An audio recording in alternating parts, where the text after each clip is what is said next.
पथगामी नयन पथगामी भवतु मे।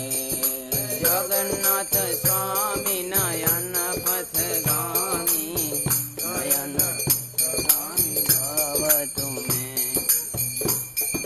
जय जगन्नाथ जय जगन्नाथ जय जगन्नाथ स्वामी जय जगन्नाथ। जय जगन्नाथ जय जगन्नाथ जय जगन्नाथ स्वामी जय जगन्नाथ। जय बलदेव जय बलदेव जय सुभद्रा मैया जय सुभद्रा। जय बलदेव जय बलदेव जय मैया जय सुभद्रा। जय प्रभुपाद जय प्रभुपाद प्रभुपाद शील प्रभुपाद। जय प्रभुपाद जय प्रभुपाद प्रभुपाद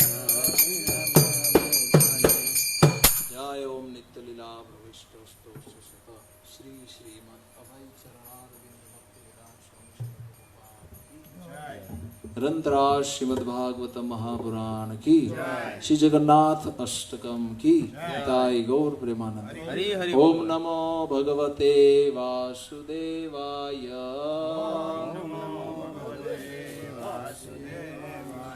ओम नमो भगवते वासुदेवाय। वासुदेवाय।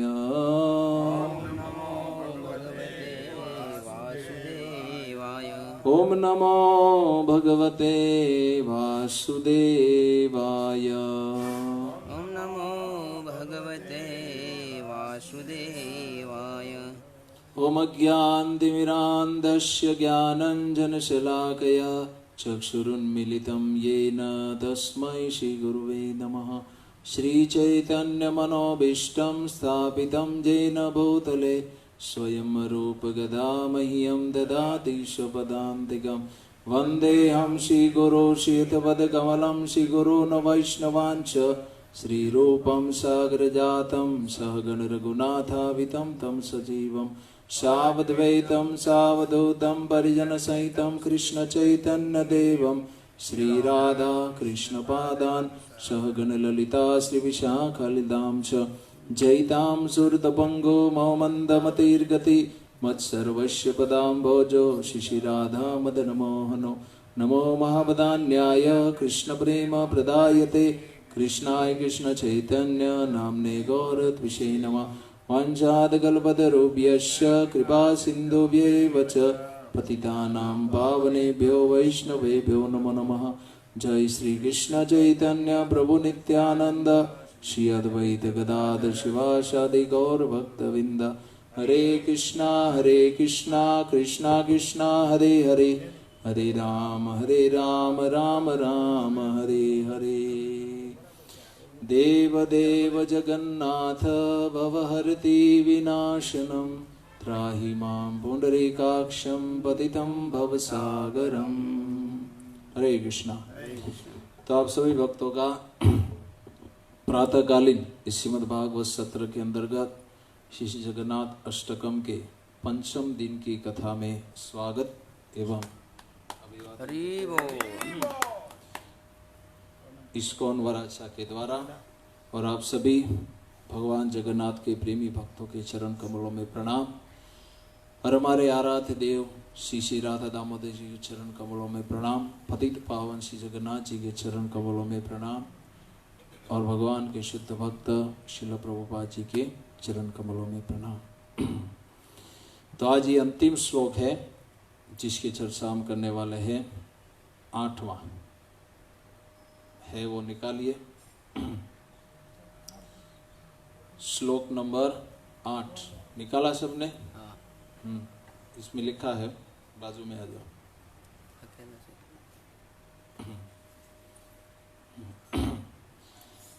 पहले हम गाएंगे, फिर आपको पीछे पीछे गाना है। हरत्वं संसार धृततरमा असारं सुरपते हरत्वं संसारं द्रुततरमसारं सुरपते हरत्वं संसारं धृततरं सारं सुरपते हरत्वं संसारं द्रुततरमसारं सुरपते हरत्वं पापानां विततिम् अपरां यादवपते हरत्वं पापानां विततिमपरां यादवपते हरत्वं पापानां विततिम् अपरां यादवपते हरत्वं पापानां विततिमपरां यादवपते अहो दीन अनाथे निहित चरणो निःश्रितम् इदम् अहो दीनानाथं निहितम् अचलं निस्वितपदम् अहो दीननाथे निहित चरणो निश्चितप इदम् अहो दीननाथं निहितिम् अचलं निस्वितपदम् जगन्नाथ स्वामी नयन पथगामी भवतु मे हे जगन्नाथ स्वामी नयन पथगामी भवतु मे जगन्नाथ स्वामी नयन पथगामी भवतु मे हे जगन्नाथ स्वामी नयन पथगामी भवतु मे। अनुवाद। हे सुरपते देवताओं के स्वामी, कृपया यह निर्थक भौतिक संसार में जो मैं भोग कर रहा हूँ उसे आप दूर कीजिए। हे यादव पते, आप सभी पापों के विशाल समुद्र को नाश करें। अरे रे, हाय हाय, ये वास्तव में सत्य है कि जो अपनी जात को पतित तथा इस जगत में भगवान जगन्नाथ के अलावा दूसरा कोई आश्रय न है, ऐसा जो अनुभव करता है, उन्हीं के ऊपर भगवान जगन्नाथ अपने चरण कमलों की कृपा को प्रदान करते हैं। वे जगन्नाथ स्वामी मेरी दृष्टि के पथ के लक्ष्य बने। तो ये बहुत ही सुंदर श्लोक जो चैतन्य महाप्रभु इस अष्टकम का अंतिम श्लोक उच्चारण करे हैं। जब आप इसका भाव समझेंगे तो आप भी जब भी जगन्नाथ का दर्शन करेंगे तो यही श्लोक पढ़ेंगे। सबसे पहले हरत्वम, हर का अर्थ है हरण करना, त्वम का अर्थ है आप। कि हे जगन्नाथ स्वामी, आप मेरे संसार धृत, संसार का अर्थ क्या है? जन्म मरण जरा व्याधि, आदि देविक, आदि भोग, भौतिक और आदि आध्यात्मिक, 3 प्रकार के क्लेश और 4 प्रकार के दुख जहां नित्य विद्यमान है और एक चींटी से लेकर ब्रह्मा जी तक सबको कष्ट देते रहते हैं, उसी का नाम है संसार। भगवान के धाम में ये 7 चीज नहीं है, इसलिए क्या है? उसको बोलते हैं वैकुंठ, दिव्य लोक। भौतिक लोक जहां ये 7 प्रकार के कष्ट हमेशा और नित्य रहते हैं। तो क्या हरत्वम, आप मेरे इस संसार का हरण यानी समाप्त कर दीजिए, जन्म मृत्यु के चक्र को। धृत तरम का अर्थ है कि शीघ्र, अति शीघ्र। तरम का अर्थ है तार्य, धृत का अर्थ है अति शीघ्र। अति शीघ्र आप मेरा इस भौतिक संसार के जन्म मृत्यु के दावानल से क्या करे? उद्धार कीजिए या इसको समाप्त कर दीजिए। किसको कह रहे हैं? कैसा है संसार? तो कि असारम, इसमें सार है ही नहीं। हाँ? असार है। जो कुछ भी यहां किया जाता है अंत में सब क्या बन जाता है? परिश्रम मात्र। व्यक्ति भोग करता नहीं है।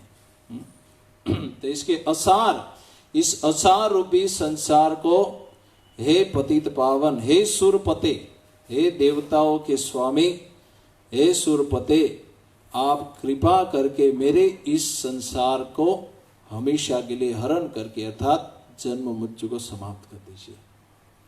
इसका कारण क्या है तुम्हारे संसार का? तो महाप्रभु कहते हैं पापा नाम, जो मैंने पाप किए हैं उस पाप के फल स्वरूप ही मैं यहां हूं। सबके, या तो हमारे पुण्य के कारण हम यहां पर हैं, या तो पाप के कारण। पाप समाप्त होने के लिए पुण्य है, फिर भी उसको भोगने के लिए शरीर जन्म लेना पड़ता है। तो पाप और पुण्य ये दोनों हमारे संसार शुरू रहने का कारण है। जिस दिन ये 0-0 हो जाएगा उस दिन जीवात्मा यहां से निकलकर भगवान के धाम चला जाएगा। तो इसलिए कहते हैं कि निर्दंत किंतु च भक्ति भाजा। ब्रह्मा जी कहते हैं ब्रह्म संहिता में कि भक्ति ही एकमात्र ऐसी सशक्त प्रक्रिया है, पाप और पुण्य दोनों प्रकार के कर्मों को निर्दंती मूल से उखाड़ कर समाप्त कर देती है। फिर वो दूसरी बार होने की संभावना ही नहीं रहती। बाकी क्रियाओं के द्वारा प्रायश्चित होता है, लेकिन पाप का जो बीज है हमारे हृदय में वो कभी निर्मूल होता। उस वांस की तरह छठे स्कंद में अजामिल के प्रसंग में सुखदेव गोस्वामी उदाहरण देते हैं कि जैसे बांस को काटा जाता है लेकिन बारिश होगी तो फिर वो खड़ा हो जाएगा। बबूल के पेड़ हमने देखे हैं ना, आपको उसको संपूर्ण से काट दो लेकिन जैसे बारिश होगी तुरंत तो हरा भरा हो जाए, बिना पानी के हो, उसको तो पानी की भी जरूरत नहीं पड़ती है। तो इसी तरह है कि पापा नाम वित्तम, अर्थात पापों के वित्त का अर्थ है समूह, यानी मेरे इतने पाप है कि आप उसकी गिनती नहीं कर सकते। समूह का अर्थ है गोडाउन, यानी इतने पाप मैंने किए हैं और इतनी वासना मेरे हृदय में है कि उसका कोई अंत नहीं है। और एक अर्थ यह है कि समुद्र के समान मेरे किए हुए पापों के कारण मेरा संसार चल रहा है। और इसके पहली लाइन क्या है? हरत्वम पापानाम, कि आप मेरे इन सारे पापों को हरण कर लीजिए। महाप्रभु कह रहे कि आपको छोड़कर दूसरा है ही नहीं जो हमारे पापों को ले सके। कोई देवता लेगा? नहीं, वो तो पुण्य पुण्य खाएगा, पाप नहीं लेगा। वो तो क्या तुम रखो। जैसे कोई कहता है कि हमने तो भाई अपने परिवार के पालन के लिए किया है, तो हमने तो कौन सा पाप किया है? परिवार का पालन करने के लिए है। तो कहते हैं कि जो परिवार के लिए किया है तो परिवार वाले बाद में, लेकिन पहले तुम इसका भोग करो। तो कहते हैं कि पापानाम वित्तम, कि हे जगन्नाथ स्वामी आप ही एकमात्र त्रिभुवन में ऐसे व्यक्ति है, पतित पावन है, जो हमारे पापों को भी आप हरण करते हैं। इसलिए इसका एक नाम क्या है? हरि।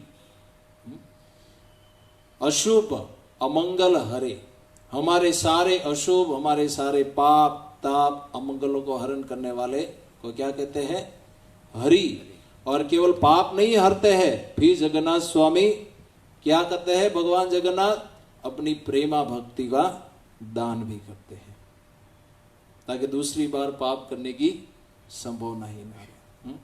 वे शुद्ध ही कर देते हैं, शुद्ध करने के बाद अपनी भक्ति का ऐसा रस, ऐसा दिव्य सुख प्रदान करते हैं कि उसको छोड़कर और कुछ कोई चाहता ही नहीं, जिसको भी मिल जाता है वो। देखिए पापा नाम वित्तम के दिए। और उसके बाद आता है अपराम। अप का अर्थ है मेरे द्वारा, पराम का अर्थ है श्रेष्ठ, यानी अपराम, मेरे द्वारा जो भी पाप हुआ है उससे श्रेष्ठ पापी आपको त्रिभुवन में नहीं मिलेगा। क्योंकि आप पतित पावन है तो दया तो करनी पड़ेगी हृदय में भगवान के। तो कहते हैं कि अपराम, अगर आप ढूंढने भी जाएंगे तीनों लोकों में तो मुझसे श्रेष्ठ पतित, अधम और पापी व्यक्ति आपको कहीं नहीं मिलेगा। इसलिए अगर आप मेरा उद्धार करते हैं तो आपका भी नाम बहुत बड़ा हो जाएगा संसार में। और इस घटना को सुनकर करोड़ों करोड़ों और भी पापी मेरे जैसे आपकी शरण में आएंगे और आपकी महिमा संसार में बढ़ेगी। जैसे जगाई मथाई का उद्धार करने के बाद उन लोगों ने महाप्रभु से क्या कहा कि आज आपने हमारा उद्धार करके अजामिल के पसंद को भी तेजहीन फीका बना दिया, क्योंकि उन्होंने तो आपका नाम लिया था, हमने तो आपको मारा था, फिर भी आपने हमारा उद्धार किया। ये चैतन्य भागवत में उनकी स्तुति है उसके बाद की। तो उसमें कहते हैं कि आज संसार में आपने हमारा उद्धार करके पतित पावनों में नंबर 1 हम आ गए, बाकी जितने भी है सब नीचे हैं, चाहे कोई भी हो। इस तरह कि अपराम यानी दूसरा कोई इतना पाप कर ही नहीं सकता, असंभव है। मैंने जो अपने जीवन में दुष्कर्म किए हैं उतना दूसरा कोई कर ही नहीं सकता, इसलिए कहते हैं कि अपराम। और संबोधन क्या करते हैं? यादव पति, कि हे यादवों के पति, हे यादवों के पति, आप जो मैं आपसे दूर रह रहा हूं, यानी आपके और मेरे बीच जो दूरी है, मैं आपको भूलकर जो संसार में भोग कर रहा हूं, आप इस दूरी रहने के मेरे भाव को भी समाप्त कर दीजिए, क्योंकि मैं आपके विमुख होकर भटक रहा हूं और आपसे विमुख होने की जो मेरी भावना है, हे यादव पते, उसे आप समाप्त कर दीजिए। साधन से नहीं जाएगा, लेकिन अगर ऐसी प्रार्थना कोई भक्त, कोई व्यक्ति भगवान से करता है तो उसी क्षण उनका सारा संसार समाप्त हो जाएगा। इसलिए कहते कि हे यादव पते, आपके बिछड़ने के बाद जो मैं संसार में भोग कर रहा हूं और आपको भूलकर वो भावना ही समाप्त कर दीजिए, ताकि दूसरी बार मैं यहां आपको भूल कर आऊं ही नहीं। यादव पते का अर्थ यही है कि पाप भी हरण कर लीजिए और साथ में मेरी भावना भी समाप्त हो जानी चाहिए कि मैं आपको छोड़कर कुछ करूं, या आपसे अलग होने की भावना, या आपको भूलकर भोग भोगने की जो मेरी भावना है, हृदय में वासना पड़ी है, उस भावना को ही आप निर्मूल कर दीजिए, जड़ से उखाड़कर फेंक दीजिए। उसके बाद आता है निहित चरणों निश्चितम इदम। निश्चित का अर्थ है फाइनल। जगन्नाथ भगवान के ही एकमात्र पतित पावन चरण कमलों को छोड़कर निश्चित अन्य को आश्रय है ही नहीं। पतित पावन भगवान जगन्नाथ जी के चरण कमलों को छोड़कर और कोई त्रिभुवन में हमारा आश्रय है ही नहीं, ये जो पूर्ण रूप से मान चुका है या उसका अनुभव अपने जीवन में कर चुका है, अहो दीन अनाथम, ऐसे दीनहीन व्यक्तियों पर आपकी कृपा होती है, यह आपके चरण कमल की कृपा होती है। क्या मानता है वो? निश्चितम इदम चरण, यानी आपके चरण कमलों का आश्रय ही एकमात्र हमारे लिए संसार तारण का नाव है, और आपको छोड़कर हमारा कोई बंधु है ही नहीं, आपको छोड़कर हमें कोई बचाने वाला दूसरा है ही नहीं, और आपका आश्रय ही एकमात्र हमारे लिए अभय दान देने वाला है। ऐसा जो मान चुका है या इसका अपने जीवन में अनुभव साक्षात्कार कर चुके हैं, उसको कहते हैं दीन। और ऐसे दीनों के भगवान क्या है? दीनानाथ। ऐसे दीनहीन पतित जीवों के ऊपर भगवान जगन्नाथ अपने चरण कमलों की संपूर्ण कृपा को प्रदान करते हैं।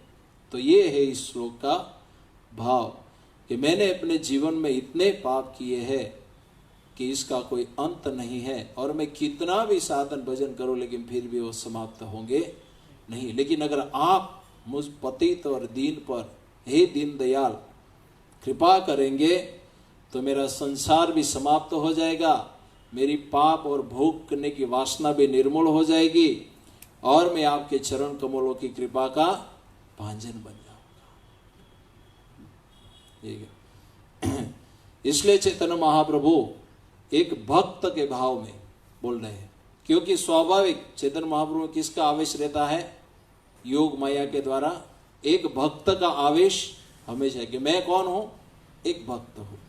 और एक भक्त के रूप में भगवान जगन्नाथ जी के सामने ये भाव प्रकट कर रहे हैं और इसके द्वारा कि मेरे समान, महाप्रभु स्वयं बोल रहे हैं कि मेरे समान दूसरा कोई पापी इस संसार में नहीं है, इसलिए मेरा उद्धार आप कीजिए, प्रार्थना कर रहे हैं। भगवान ही भगवान को प्रार्थना कर रहे हैं। क्या मतलब है? यानी कि वो हम सभी को ये उपदेश या शिक्षा दे रहे हैं कि एक भक्त का भाव कैसा होना चाहिए और भगवान से उसे किस प्रकार अपने उद्धार के लिए किस भावना से प्रार्थना करनी चाहिए, अपने उद्धार के लिए। तो ये महाप्रभु स्वयं आचरण करके ये शिक्षा दे रहे हैं कि एक भक्त को अपने उद्धार के लिए किस हद तक पतित और नीच मानकर अपने आप को पूर्ण रूप से असहाय मानते हुए भगवान के चरण कमलों में कातर भाव से इस तरह से प्रार्थना करनी चाहिए। तो इस तरह की जैसे शिक्षा सगम के 5वें श्लोक में भी आता है, यही महाप्रभु ने कहा, ऐ नंद तनोज किंकराम पतितम माम विस्मय भवाम बुधो कृपया तव पाद पंकजम स्थितम धूलि सदिशम विचिंतवै। स्वयं यही भाव है। क्या नंद तनोज किंकरम, मैं आपका क्या हो? नित्य दास हो। मैं संसार का या माया दास नहीं हूं, लेकिन मैं आपका किंकर दास हूं। लेकिन मेरे ही किसी गलती के कारण मैं इस संसार के जन्म मृत्यु में गिर गया हूं। इसलिए कहना यादव पते, ये भोग और पाप की वासना के कारण मैं आपसे अलग हो गया और संसार में भटक रहा हूं। तो आप मेरा उद्धार करके क्या बनाए? अपने चरण कमलों में एक किंकर धूलि के रजकण के समान स्थान प्रदान कीजिए और मुझे वो पार्षद देह प्रदान कीजिए ताकि मैं आपकी नित्य सेवा कर सकूं। ये धूलि का अर्थ क्या है? कि मुझे सेवा चाहिए आपकी नित्य, और वो तभी कर सकता हूं जब आप मेरा उद्धार करेंगे। इस संसार में रहकर नित्य सेवा कभी भी माया पकड़ सकती है और कभी भी मैं आपको भूल सकता हूं। इसलिए मैं आपका किंकर हूं और आप मेरा जन्म मृत्यु से उद्धार कीजिए। मैं गलती मेरी है कि मैं आपसे अलग होकर यहां पर आ गया, लेकिन अब आप इसको सुधार कर पुनः मुझे अपने चरण कमलों का किंकर बनाकर या किंकरी बनाकर मुझे वो नित्य सेवा दीजिए, और वो नित्य सेवा में केवल आपके पार्षद देह द्वारा ही कर सकता हूं।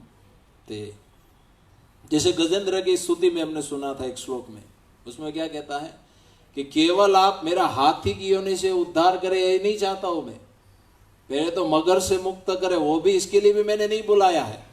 मगर से भी आप मेरा मुक्त कीजिए और हाथी की योनि से मुक्त करके मुझे चतुर्भुज पार्षद शरीर प्रदान कीजिए, क्या कि मैं आपकी सेवा करना चाहता हूं, क्योंकि हाथी की योनि में मैं आपकी सेवा नहीं कर सकता। ये उसकी गजेंद्र की प्रार्थना का सार है कि मैं आपका पार्षद बनकर आपके साथ रहकर नित्य आपकी सेवा करना चाहता हूं। तो यहां ये कह रहे बाबू। और कृष्णदास कविराज गोस्वामी भी इसी भाव को प्रकट के, जगाई मधाई हैते मोई से पापिष्ट पूरी वेरे कीट हैते मोई से लगिष्ट। कहे जगन्नाथ स्वामी, जगाए और मधाई तो मुझसे भी बहुत अच्छे थे, मैं तो उससे भी गया गुजरा हूं, क्योंकि उन्होंने तो आपके धाम में जन्म लिया था। नित्य वो आपके निताय गौरांग ऐसा नाम लेते थे कि देखो निताय पंडित कितना बढ़िया चंडी का कीर्तन करता है, पूरी रात जग जग कर चंडी का यज्ञ करता है निताय निमाय। तो इसी तरह वो आपका नाम लेते थे और कहते कि मोई से लगिष्ट, ये जो गटर में पड़ा हुआ जो कीड़ा है वो भी मुझसे, मैं उससे भी पतित और अधम हूं। मोर नाम सुने जोई तार पुण्य क्षय। अगर कोई मेरा नाम सुन लेता है कृष्णदास कबीरा तो उसके सारे पुण्य क्षीण हो जाते हैं। मोर नाम लई जई तार पाप है। और इस तरह कोई मेरा नाम लेता है तो क्या होता है, उसको बहुत सारा पाप लग जाता है। कृष्णदास, क्या उसे लेने से किसी को पाप लगेगा? है? नाम कृष्ण का है, लेकिन फिर भी वो क्या मान रहे हैं अपने आप को कि अगर कोई मेरा नाम भूल से भी गलती से भी लेता है तो उसके सारे पुण्य समाप्त हो जाएंगे और उसे पाप लगता है। लेकिन है उल्टा, उसका कोई नाम लेता है तो उद्धार हो जाता है तो सारे पाप। लेकिन ये जो भगवान के शुद्ध भक्त होते हैं ये अपने आप को हमेशा पतित ही समझते हैं। और ये है कृष्ण प्रेम। जिस दिन जिस भक्त के हृदय में ये भावना आ गई, समझ लेना उसको कृष्ण प्रेम प्राप्त हो गया। ये बिना प्रेम के ये भावना आएगी नहीं।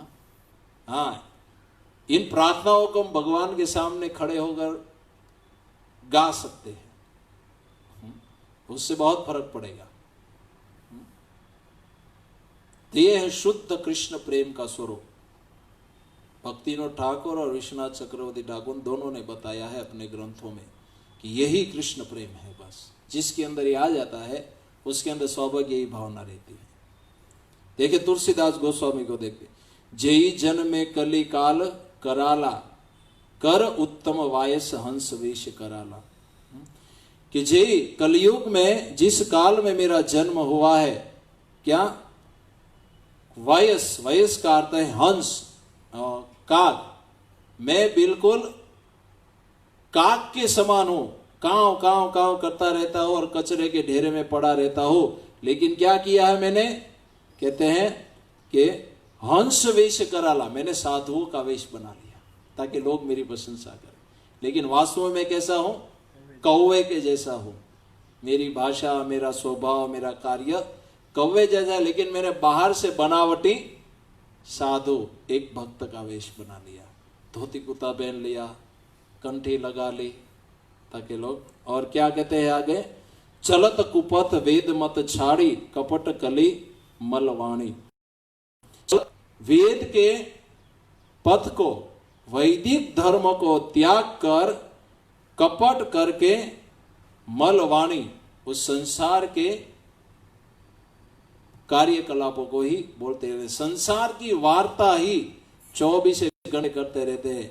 यहाँ ये हुआ, वहां ये हुआ, तुम्हारे बेटे की शादी हुई नहीं, तुम्हारे बेटे की सगाई हुई कि नहीं, वहां वो क्या कर रहा है, इसको कहते हैं क्या, कपट कली मलवाणी। ये कली का मलवाणी। इस तरह जो वेद के पथ को छोड़कर अन्य कुपथ पर चलते हैं और हमेशा कौवे की तरह कहां संसार की वार्ता करते रहते हैं और ढोंगी पाखंडी बनकर साधुओं का वेश बना लिया और लोगों को दिखा दे कि मैं कितना बड़ा महात्मा हूं।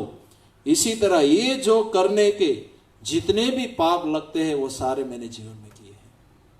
इस तरह से ये किसी को खून करने से भी डेंजर कार्य है। ये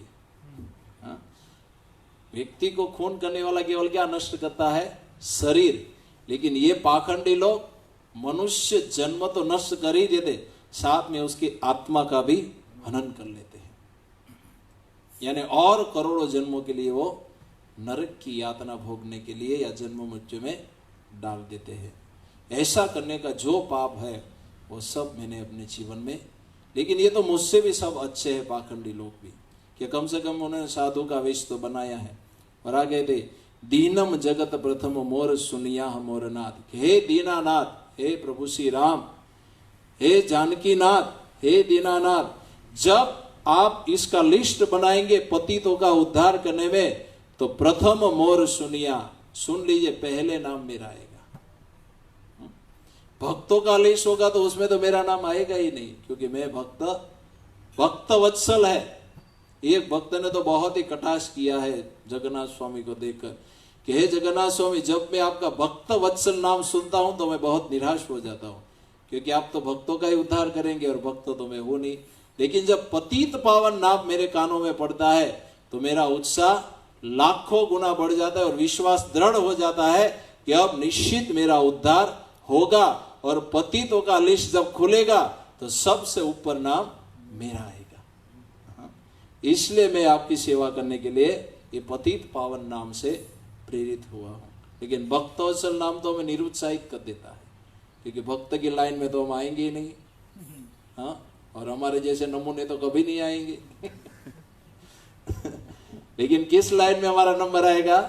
पतित पावन जगन्नाथ जी। जब पतितों का लिस्ट निकालेंगे तो उसमें हमारा नंबर सबसे पहले आ जाएगा। और आगे कहते हैं गोस्वामी जी, अध नरक नाक चिकोड़ी, नरक यानी, और बहुत सुंदर बात, अध नरक नाक चिकोड़ी। अध यानी मैंने अपने जीवन में है जानकीनाथ इतने पाप, इतने निष्कृष्ट और इतने लोगों को मैंने दुखी किया है कि मेरा नाम पढ़ते नरक भी अपना नाक चिढ़ा देता है कि तुलसी दास नरक में आएगा तो क्या होगा। नरक भी अपना नाक चिढ़ाते हैं, जैसे हम कहते हैं ना किसी का नाम सुनते हैं हमारा नाक। तो उसी तरह तुलसीदास जी कहते हैं कि अगर मेरा नाम सुनते हैं ना तो पाप और नरक दोनों ही अपना नाक से, अगर ये आएगा तो हमको भी गंदा कर देगा। जैसे नरक कितना गंदा है और पाप कितना अशुद्ध है, लेकिन ये दोनों ये सोचते हैं कि अगर तुलसी यहां आएगा तो हम अशुद्ध हो जाएंगे। और ये सोचते हैं, डरते हैं, कांपने लगते हैं कि इसके लिए हम कौन सी सजा देंगे। देखिए यहां तक उसकी भावना पहुंच गई। और यहां कहते हैं कि फिर और आगे एक बात कहते हैं आगे कि हे जानकीनाथ, हे पतित पावन, मैंने आपका इतना नाम जप के इतना नाम जप किया, फिर भी मेरे पापों का अंत नहीं हुआ। और ये सोचकर मैं बहुत ही घबरा रहा हूं कि इतना नाम जप करने के बाद भी मेरे पापों की राशि कितनी है कि अब तक समाप्त नहीं हुई। जबकि रामचरितमानस जैसा भगवान की भक्ति रस से तरबोल अद्भुत ग्रंथ दिया, जिसको पढ़कर लोग भक्त बन गए थे भगवान राम के, और लाखों नहीं करोड़ों करोड़ों का रामचरितमानस ने उद्धार कर दिया।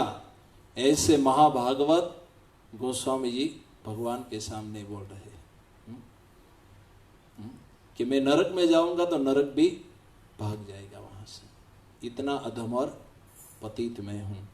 आपका नाम लेने के बाद भी मेरी वासना और पाप समाप्त। हालांकि ये रोग हमारा है कि हम 5 साल से 10 साल से 20 साल से नाम जप कर रहे हैं, कथा सुन रहे, लेकिन फिर भी हमारी पाप की वासना गई नहीं है।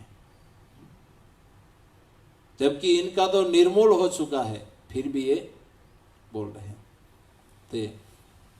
और हमारे भक्तिनो ठाकुर भी कहते हैं, अमर जीवन सदा पापे रत, नाही को पुण्य लेश, परे रे उद्रेगा दियाची जे कतो, दियाची जी वेर क्लेश।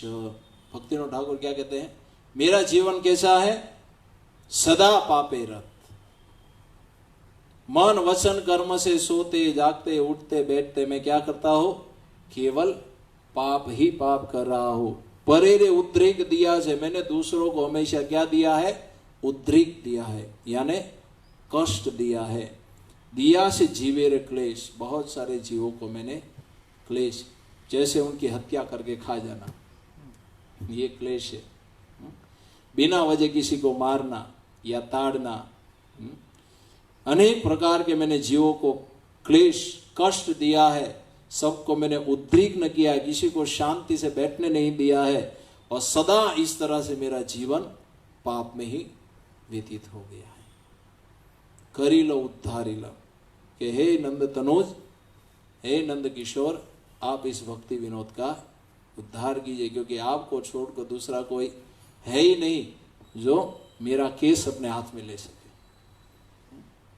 कई केस ऐसे होते थे, बड़े बड़े वकील भी उसको छूते हाँ, इसी तरह भक्तिनो ठाकुर है कि मेरा केस इतना डेंजर है कि इस संसार का कोई वकील इसे लेगा, इसलिए आप स्वयं इसको हाथ में लीजिए।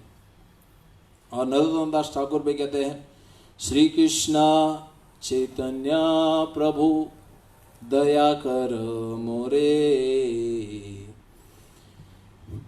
पतित तुम बिना के दयालो जगत संसारे, पतिता पावन हेतु तवय अवतार, मौसम पतिता प्रभो न पाई बेयार। देखिए, आपको अगर कोई श्लोक याद को, नरोत्तम दास ठाकुर के भजन आप कंठस्थ कर लीजिए, गौर नित्य के सामने उसको दिन में एक बार गा लीजिए, अपने आप हमारे अंदर ये भाव आ जाएगा।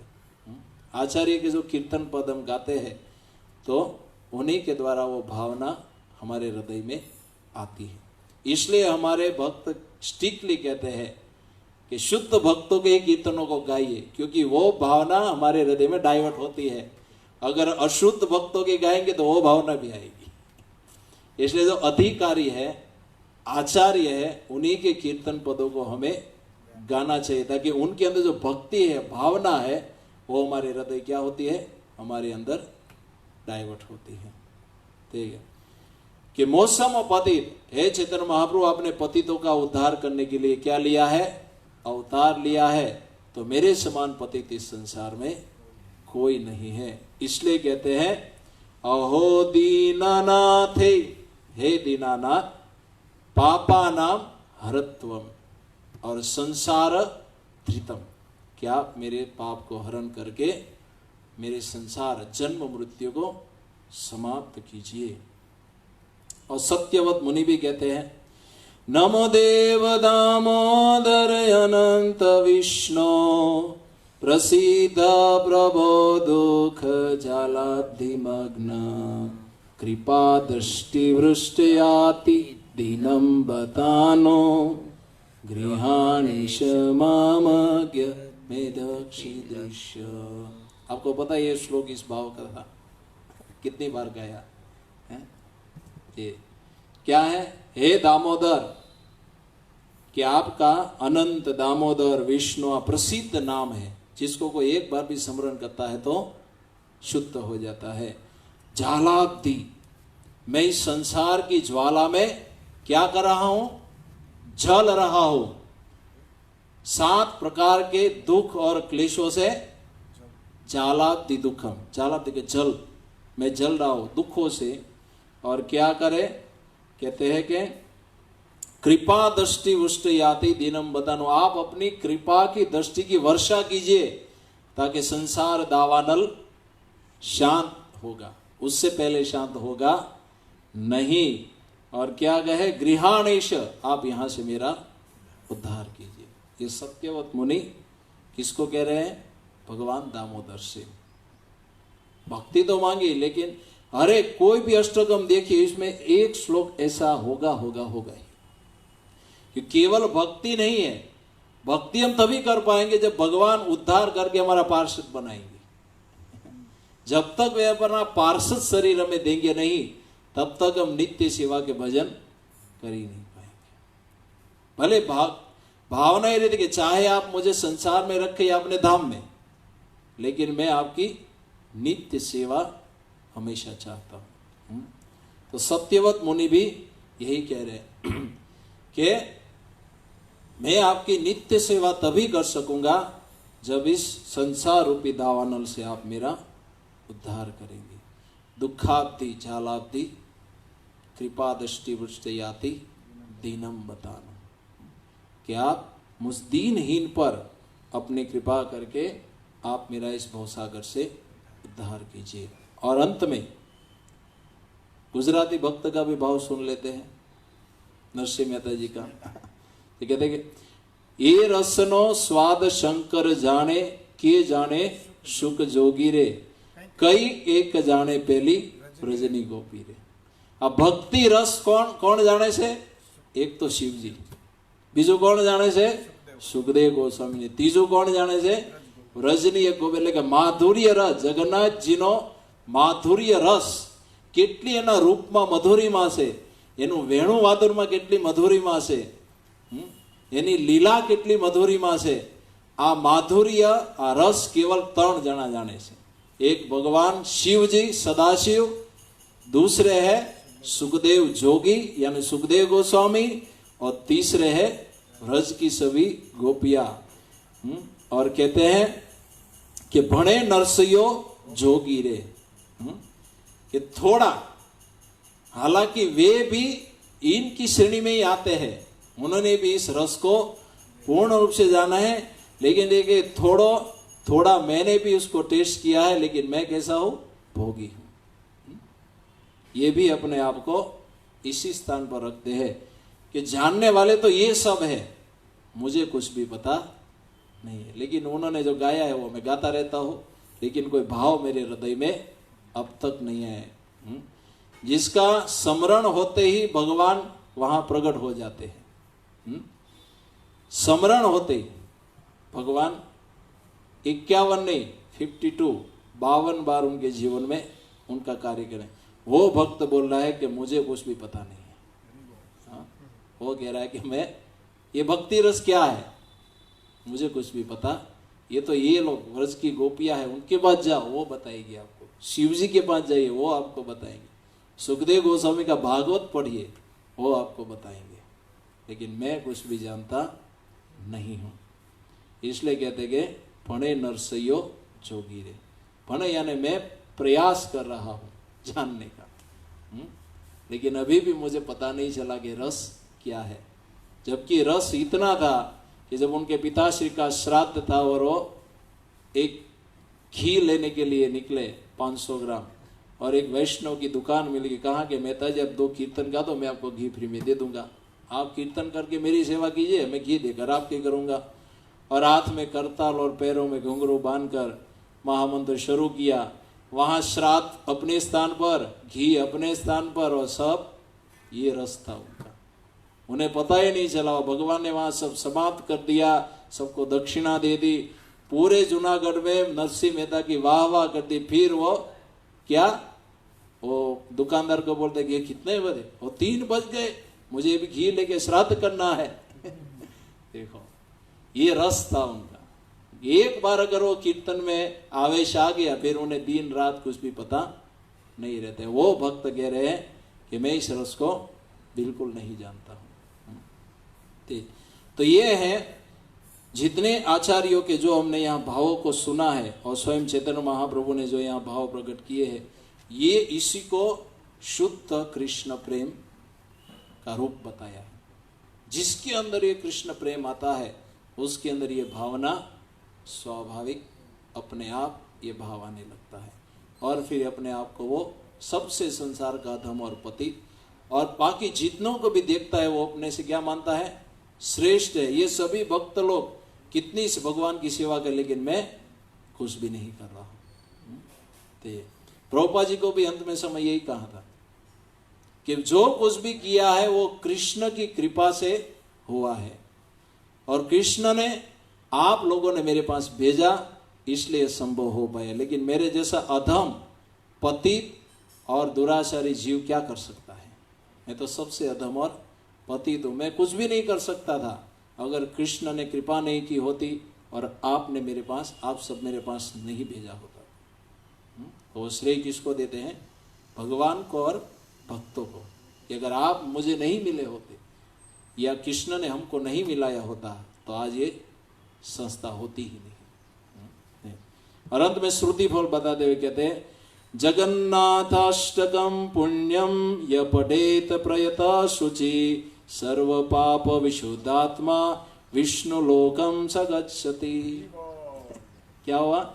जगन्नाथ अष्टकम पुण्यम, यह जो जगन्नाथ जी का 8 श्लोकों वाला जो अष्टकम है, पठेत प्रयत, जो भी उसको पढ़ता है गाता है तो क्या होगा? सूची, उनके सारे पाप जगन्नाथ जी, चाहे कितना भी ढेर का ढेर लग गया हो हिमालय जैसा, फिर भी उसको सूची सर्वधर्मान परित्यज्यम माम एकम शरणम समाप्त कर देते हैं. सर्व पाप विशुद्धात्मा, और उस व्यक्ति को क्या कर देते हैं? संपूर्ण रूप से निर्मल एवं शुद्ध, इतना शुद्ध बना देते हैं कि पाप करने की वासना ही नहीं रहेगी और पुण्य करने की भी इच्छा समाप्त हो जाएगी। केवल एक ही कामना रहेगी, वो है जन्मनि जन्मनि ईश्वरे बहुताद भक्ति रहेगी। और इसका फल क्या है? विष्णु लोकम च गच्छति। वो कहाँ जाता है? भगवान जगन्नाथ जी के लोक में जाकर उनका नित्य पार्षद बनकर उनकी नित्य सेवा को हमेशा के लिए प्राप्त कर लेती। यानी जय ओम विष्णुपाद परमहंस नित्य लीला प्रवेश। यानी नित्य लीला में आपको प्रवेश करना है तो कुछ भी नहीं करना है, ये 8 श्लोकों वाला जगन्नाथ जी का अष्टकम आप गाते रहिए। 8 न तो कोई नहीं, लास्ट वाला अंतिम श्लोक आप कंठस्थ कर लीजिए। और जब भी आप जगन्नाथ जी के सामने जाते हैं तो इस श्लोक गाकर उनको निवेदन कर सकते हैं। हरे कृष्णा कृष्णा कृष्णा हरे हरे, हरे राम राम राम हरे हरे। श्री जगन्नाथ स्वामी की, पतित पावन जगन्नाथ स्वामी की, श्रील प्रभुपाद की, श्री जगन्नाथ अष्टकम की। निताय गौर हरि प्रेमानंदे।